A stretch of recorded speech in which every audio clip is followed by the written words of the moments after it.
ऐसे बम की तरह पब्लिक में अगर सरप्राइज देने की कोशिश करेंगे तो आज वो जमाना नहीं रहा। और देश में जब हालात पहले ही चार्ज हुए हों उस वक्त इन चीज़ों का विरोध होना स्वाभाविक है कि शरारती तत्वों को इसमें मौका मिल सकता है। हमारी जो नेशन प्रॉपर्टी है उसको लॉस ना करें, क्योंकि आज आके जो हमारा नुकसान है फिर इसकी भरपाई बड़ी लंबी होगी, हमारे ही जेबों से पैसा निकलेगा। मेरा दिल क्यों ना हो कायल तेरी सहर लसानी का, सुना है चर्चा है हर तरफ तेरी जादू बयानी का। अगर कहीं खून दिख रहा होगा तो कोई ना कोई शरीर का अंग कटा है ना। अब ये तो नहीं कह सकते कि या तो फिर वो रंग है या अगर खून है तो फिर अंग कटा है। हमारी डीडीसी चेयरपर्सन को भी मालूम है, आपको क्या लगता है? नहीं हो सकता उनके नॉलेज में हो, जा किसी ने ना भी लाई हो, जा हमसे भी इलाज नहीं करना चाहते, नहीं हो नहीं पा रहा, वो इस काबिल नहीं अपने आप को। उनके मन की बात वो जाने, लेकिन जो सच्चाई है उसको तो छुपाएंगे ना हम। ग्राउंड जीरो से मुझे हकीकत बताने में कोई परहेज नहीं है।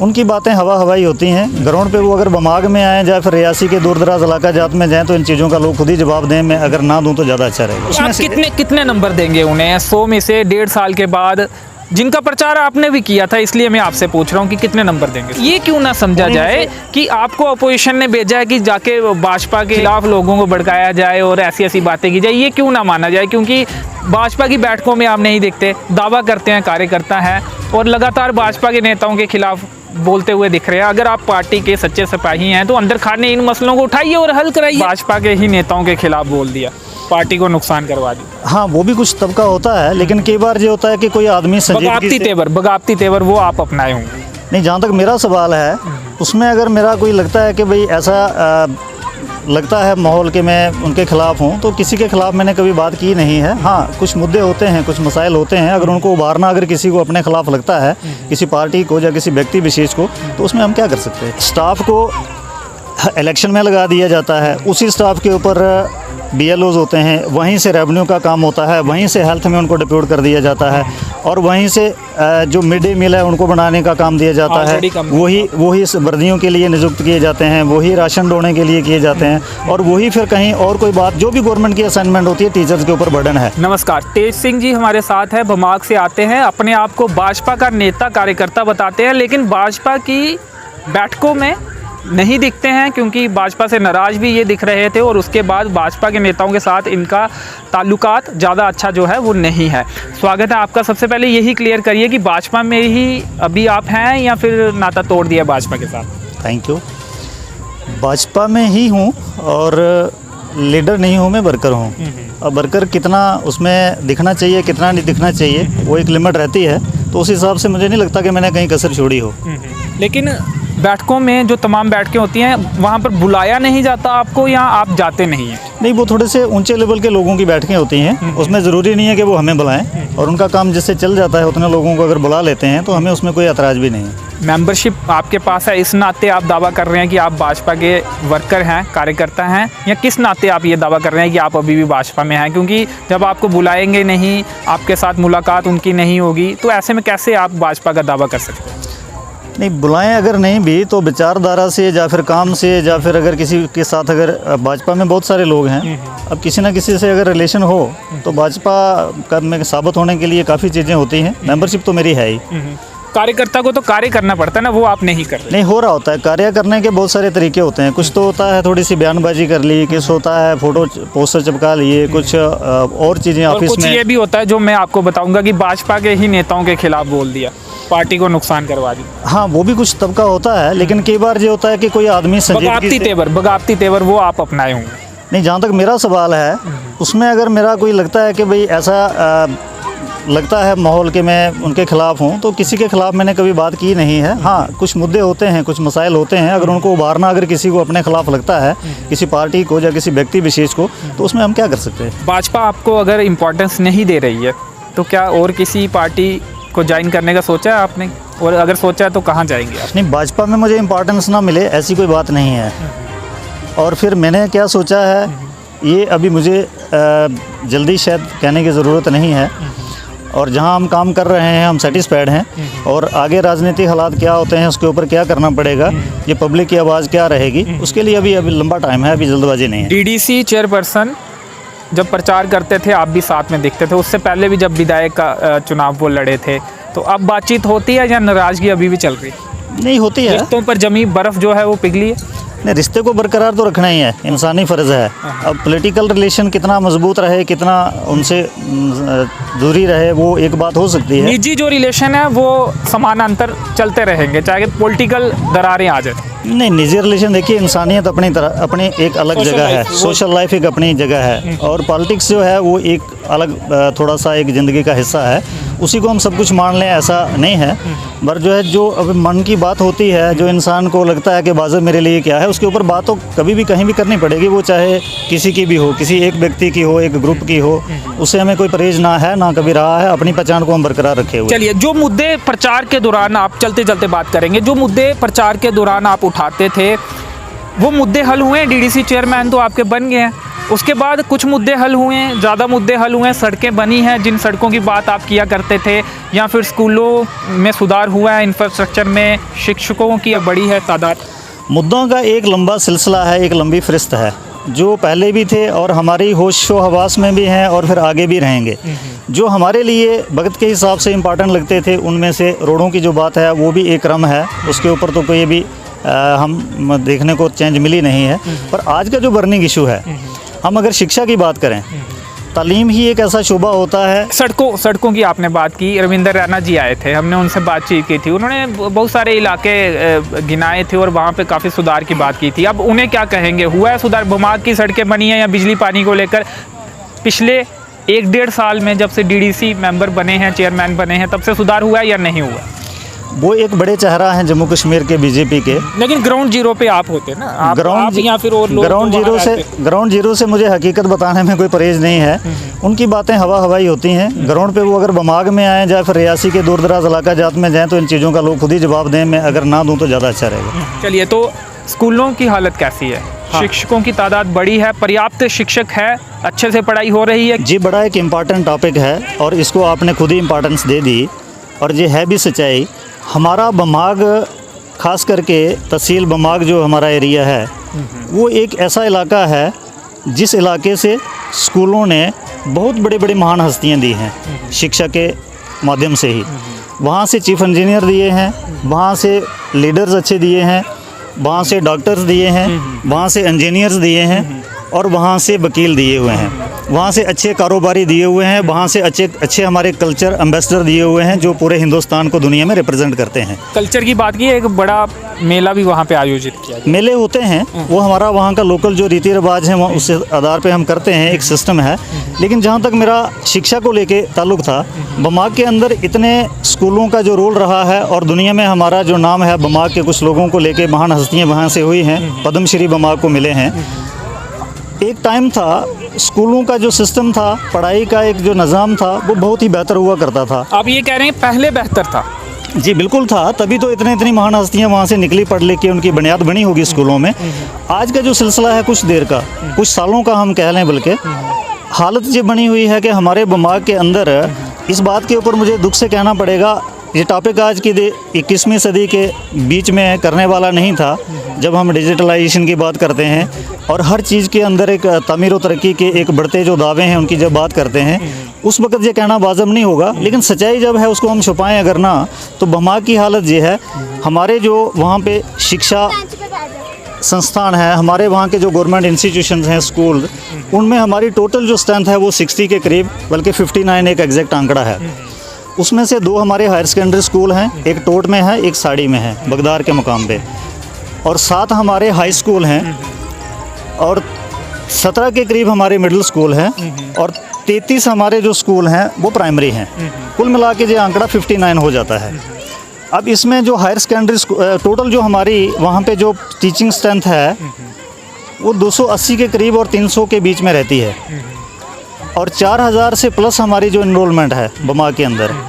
अब वहाँ पे जो स्टाफ अवेलेबल है, इन पोजीशन स्टाफ है, वो 160 के आसपास है, और 100 से ज़्यादा पोस्टें खाली पड़ी हैं और कई सालों से पड़ी हुई हैं, जिसके लिए बार बार लोग अप्रोच कर रहे हैं और अपने जो एप्रोप्रिएट अथॉरिटी है उनसे मैटर जो है टेकअप कर रहे हैं।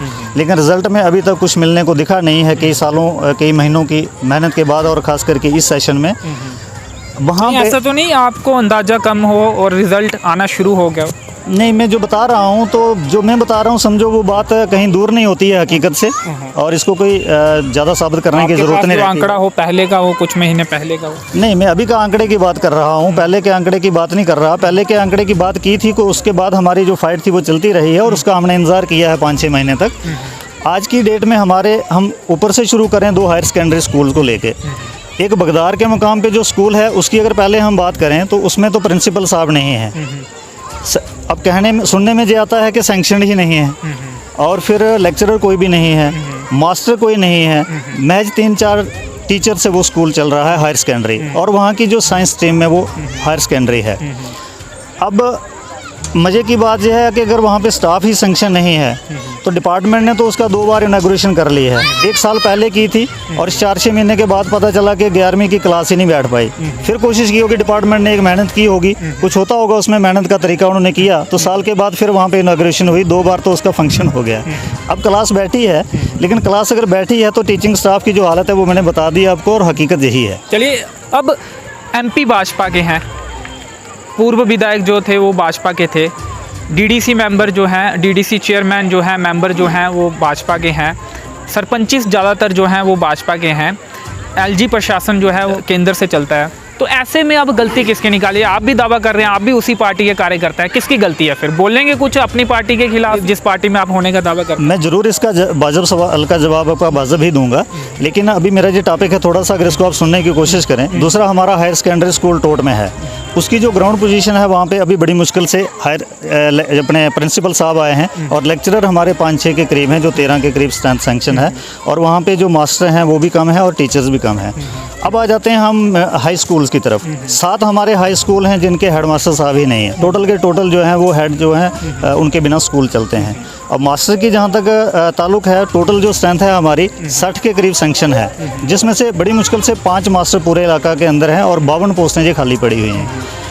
फिर हमारे प्राइमरी स्कूल जो मिडिल स्कूल आ जाते हैं, उनमें भी मिडिल स्कूल में भी मास्टर का होना ज़रूरी है, और मिडिल हाई स्कूल और हायर सेकेंडरी स्कूल जब वहाँ पे 60 में से या 59 में से अगर 5 मास्टर होंगे और 52-53 जो पोस्टें हैं वो खाली पड़ी रही होंगी, तो फिर हम बेहतर समझ सकते हैं कि मिडिल स्कूलों का, हाई स्कूलों का और हायर सेकेंडरी का क्या नतीजा होगा। जो इस बदलाव की आपको उम्मीद थी नहीं हुआ, आप ये कह रहे हैं?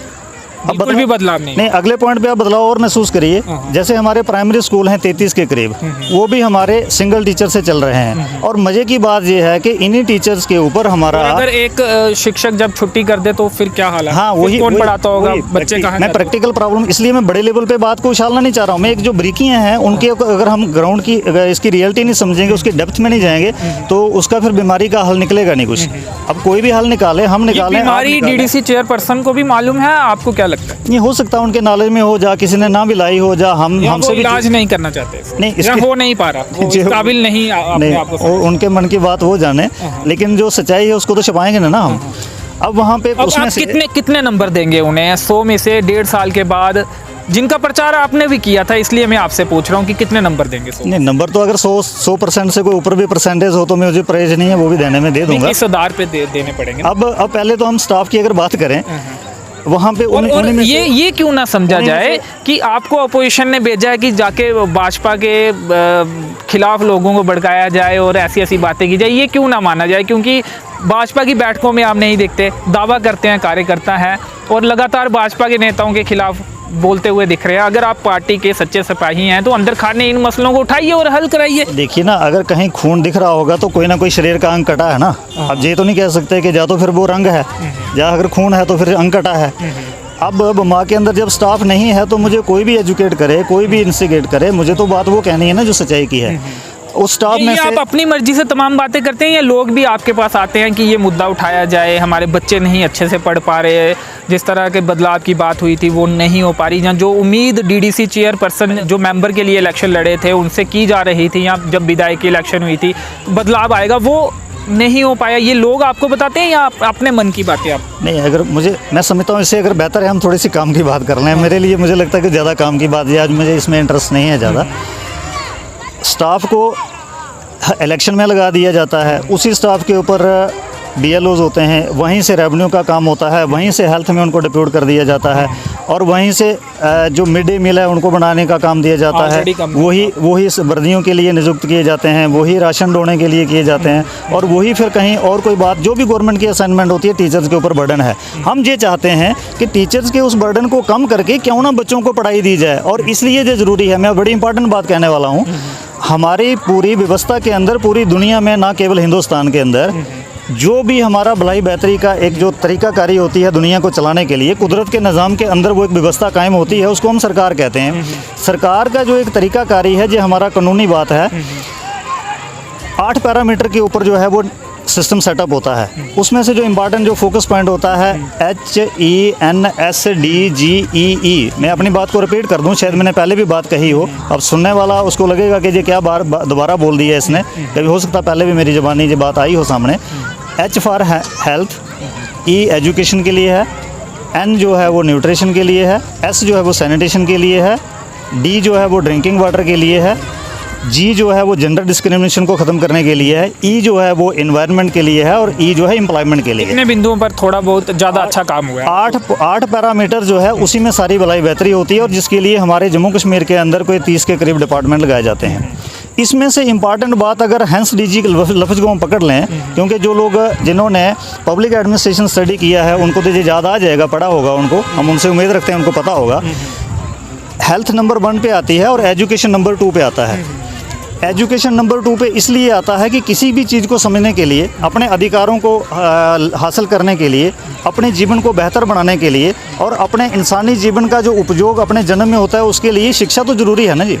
जब शिक्षा को हम दरकिनार कर देंगे और किसी एक लीडर को खुश करने के लिए, किसी एक पार्टी की वाहवाही के लिए, किसी सरकार की वाहवाही के लिए, तो मैं नहीं समझता वो कोई वाजिब बात होगी।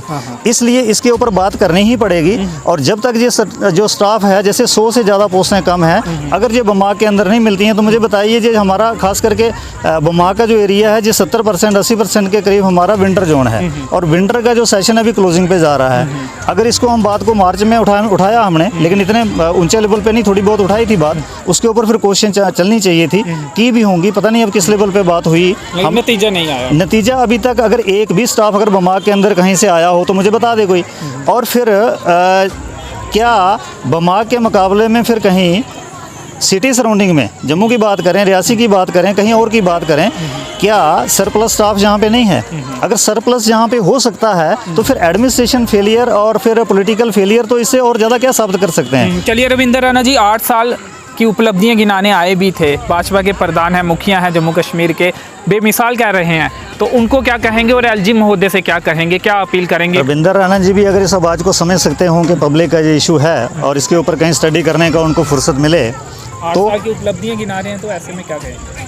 मैं LG महोदय से ये बात ज़रूर कहूँगा कि बमाग के अंदर और पूरे जो दूर दराज के इलाका जाते हैं डिस्ट्रिक्ट रियासी के, जिसमें माहौर शामिल हो सकता है, किश्तवाड़ डोडा के इलाके हो सकते हैं, पुंछ रजौरी के, और बमाग खास करके, इसके अंदर जो स्टाफ है उसको पूरा किया जाए। क्योंकि या तो नई भर्ती करके टीचर्स को पूरा किया जाए, जैसे 300 में से सीधा 100 के करीब पोस्टें खाली हैं, तो इसमें से स्वाभाविक तौर पे 50 पोस्टें जो हैं टीचर की खाली होंगी। या फिर जो सरप्लस स्टाफ बमाग के नाम से, डिस्ट्रिक्ट रियासी के नाम से कहीं दूर दराज, कहीं जम्मू में बैठ के सैलरी ड्रा होती है, तो उनको यहाँ पे भेज दिया जाए।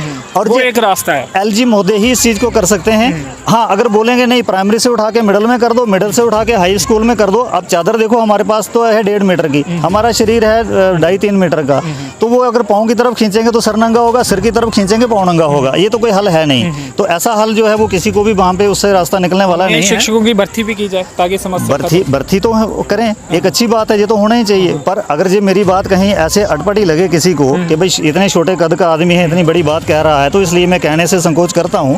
पर बमाग के अंदर जो पॉसिबल अभी हो सकता है वो तो क्यों ना किया जाए। और प्लस यहाँ पे स्टाफ है, वहाँ से शिक्षकों को ट्रांसफर किया जाए, यकीनन करना चाहिए। रेशनलाइजेशन से आप देख रहे बिल्कुल होता है, ये एक रास्ता है।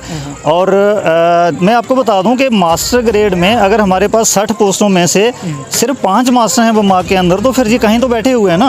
अब ये या तो फिर गवर्नमेंट कह रही है कि नहीं जी मास्टर है नहीं, स्टाफ है नहीं, तो फिर डिपार्टमेंट किस लिए चलाना है जी? फिर तो डिपार्टमेंट फेलियर है। अगर डिपार्टमेंट चला रहे हैं, चलाना ही है, और जी अगर नंबर 2 का इंपॉर्टेंट इशू है पूरे सिस्टम के हिसाब से, दूसरा इसका जो 8 पैरामीटर में से नंबर 2 इसको मानती है सरकार, तो फिर इसके ऊपर तवज्जो देनी चाहिए। और ये तवज्जो सिर्फ और सिर्फ एलजी महोदय कमीशन सेक्रेटरी एजुकेशन के थ्रू ही इस मसले को हल कर सकते हैं। और अगर कहीं डायरेक्टर साहब के पास हम अप्रोच करते हैं, सीईओ साहब के पास करते हैं, तो मुझे लगता है वो कहीं ना कहीं इस मसले में हेल्पलेस दिखते हैं। हमारी जो बयानबाजी रहती है ना जी, लीडर्स की किसी के लेवल पे हो, जैसे आपने सेंटर का एक क्वेश्चन पूछा था कि गवर्नमेंट ऑफ इंडिया और हमारे जम्मू कश्मीर के प्रशासन की बात है। अब देखिए कुछ टेक्निकलिटीज़ होती हैं और कुछ सरकारों के अपने अपने दायित्व होते हैं, कुछ जिम्मेदारियां होती हैं। सेंटर के ऊपर हम टिप्पणी करें, उसमें हमें कोई शुबा की बात, मतलब इसकी शक की बात नहीं है कि हम उसके ऊपर टिप्पणी करें और उसमें कुछ ऐसा हमें शक है। यकीनन उनकी तरफ से स्कीमें ग्राउंड पे आ रही हो, कोशिश की जा रही होगी, लेकिन एडमिनिस्ट्रेशन फेलियर, जो गुड गवर्नेंस का जो एक नारा है या एक जो उसका जो फार्मूला है, उसमें हम फेल हैं। हम कितने भी बयानबाजी करें, कितने भी हम, जैसे कई बार हम सुनते हैं उल्टी सीधी जहाँ पे बयानबाजी, इतनी बड़ी बड़ी भाषणबाजी होती है। सेवा, सुशासन और गरीब कल्याण की बात की जा रही है। 8 साल के बाद फुवाड़ा चला सर, आप सुनिए, किसी एडमिनिस्ट्रेटर से, किसी पॉलिटिकल पार्टी के लीडर से बड़ी बड़ी स्कीमों को गिनाने के ग्राउंड पे अपनी तरफ से जो एडमिनिस्ट्रेशन को क्या कह रहे हैं, मुझे नहीं लगता इनके पास कोई था। इस मुद्दे पे मुझे थोड़ा सा ज़्यादा तो नहीं कहना चाहिए था, लेकिन देखिए अब इनकी सुर्खियाँ जो बटोरते हैं ना, चाहे वो कोई भी हो, मुझे किसी एक की बात नहीं है, हमारे ही लोग जो सुर्खियाँ बटोरते हैं, इसके ऊपर मुझे वो याद आ रही है एक बात। यहाँ कहते हैं ना, हो सकता है वो तारीफ़ के काबिल हैं, तो उस उपलक्ष्य में इनको अगर कहना मैं बाज़म समझूँ तो वो ऐसे है, कहते हैं कि मेरा दिल क्यों ना हो कायल, मेरा दिल क्यों ना हो कायल, तेरी सहर लसानी का, सुना है चर्चा है हर तरफ तेरी जादू बयानी का। किन के लिए कह रहे हैं? बात करिए ना, किन के लिए? रविंद्र रैना जी के लिए आप ये सारे इसमें शामिल रहेंगे। अब कोई भी इनमें से बाहर नहीं रहेगा, क्योंकि टारगेट किलिंग के मुद्दे को लेके गोलमोल बात कर रहे हैं आप। नहीं, बड़ी सारी बातें होती हैं, चर्चे होते रहते हैं। अब जो मशहूरी जिस चीज़ की होती है, तो कहीं थोड़ा मुझे मौका लगे तो मैं भी कर लूँ तो वाजिब रहेगा। तो इसलिए मैं चाहता हूँ, अग्निपथ और अग्निवीर ये अभी धरने प्रदर्शन चल रहे हैं देश के ज़्यादातर राज्यों में, उस पर क्या कहना चाहेंगे? मैं अपील करूंगा नौजवानों से कि हमारी जो नेशन प्रॉपर्टी है उसको लॉस ना करें, क्योंकि आज आके जो हमारा नुकसान है, फिर इसकी भरपाई बड़ी लंबी होगी, हमारे ही जेबों से पैसा निकल। प्रदर्शन अपना विरोध दर्ज कराना, तो विरोध अपना दर्ज कराना किसी बात के ऊपर जो मन में अच्छी नहीं लगती है, हर आदमी को हक है, भले ही वो उसका बहम है या सच्चाई है। जहाँ तक इस स्कीम का, अग्निपथ का एक ताल्लुक है, जो हम समझ सकते हैं मोटे मोटे तौर पर अपने लेवल पे, समझ आया आपको अपने लेवल, कुछ दिनों में नहीं, शुरू से और अभी और हमेशा भी जो हम समझ सकते हैं, मैं उतनी ही बात करूँगा, इसको ज़्यादा एलोबोरेट नहीं करूँगा। इसमें हम ये समझते हैं कि कोई भी स्कीम जब गवर्नमेंट बनती है, पार्लियामेंट के अंदर कोई कानून बनता है, डोमेन में आए, लेकिन उससे पहले उसकी प्रिपरेशन चाहिए होती है। जब तक आपके पास प्रिपरेशन की कमी है, तो उसको अगर सीधा आप ऐसे बम की तरह पब्लिक में अगर सरप्राइज देने की कोशिश करेंगे, तो आज वो ज़माना नहीं रहा। और देश में जब हालात पहले ही चार्ज हुए हों, उस वक्त इन चीज़ों का विरोध होना स्वाभाविक है कि शरारती तत्वों को इसमें मौका मिल सकता है। चर्चा होनी चाहिए इस पर। चर्चा आप करें ना करें, लेकिन इससे पहले प्रिपेयर करना पड़ेगा समाज को कि हम जिस स्कीम कर रहे हैं, तो उसके लिए कुछ बीच में और बहुत सारे इनडायरेक्ट तरीके, आप ये कह रहे हैं पब्लिक डोमेन में कुछ चीज़ें रखनी चाहिए। आज देखिए, हमारा जो टीचर लगता है, गवर्नमेंट यहाँ पे अगर भर्ती करती है पब्लिक अपने सर्विसेज सिलेक्शन बोर्ड के थ्रू, 40,000 के करीब सैलरी बनती है। वही स्टाफ अगर आप 3,000 में, 1,500 में लगाए हैं, कोई विरोध नहीं हुआ, लेकिन उसका मतलब ये नहीं है कि अब RET ही लगने हैं और परमानेंट भर्ती नहीं होनी है। तो RET भर्ती के लिए एक प्रिपरेशन थी कि इमरजेंसी ये भी कर दो, और जो रूटीन रेगुलर भर्ती है उसको कंटिन्यू करो, उसके ऊपर ये ना लगे कि नहीं वो खत्म हो गई जी है। जो भी स्कीम योजना सरकार लेकर आती है, उसके लिए एक ग्राउंड तैयार करनी चाहिए, चर्चा भी उस पर होनी चाहिए, ताकि इस तरह से एकदम किसी स्कीम को अगर लाया जाता है तो उस पर इस तरह से विरोध देखने को ना मिले। आज महत्वपूर्ण जो मुद्दा था भमाग की शिक्षा व्यवस्था को लेकर, शिक्षकों की जो कमी मौजूदा समय में भमाग तहसील के विभिन्न स्कूलों में चल रही है, उसको लेकर पूर्व सरपंच तेज सिंह जी का कहना है कि भमाग में शिक्षा व्यवस्था पर ध्यान दिया जाए, जो शिक्षकों की कमी है उसे पूरा किया जाए, ताकि बच्चे सही से तालीम हासिल कर सके। इनका कहना है कि जो शिक्षक हैं उनकी मात्रा बेहद कम है, जबकि जो विद्यार्थी हैं उनकी जो संख्या है बेहद ज़्यादा है, और जो शिक्षक हैं उन्हें स्कूलों के अन्य कार्यों में भी लगाया जाता है, जिसके चलते वो सही से तालीम भी नहीं दे पाते हैं, और ऊपर से जो शिक्षकों की संख्या है वो बेहद कम है, जिसके चलते भमाग के जो विद्यार्थी हैं वो सही से तालीम शिक्षा हासिल नहीं कर पा रहे हैं। तो चलिए फिलहाल इस इंटरव्यू में इतना ही। मेरे सहयोगी दीपक राजपूत के साथ मुझे दीजिए अनुमति। धन्यवाद।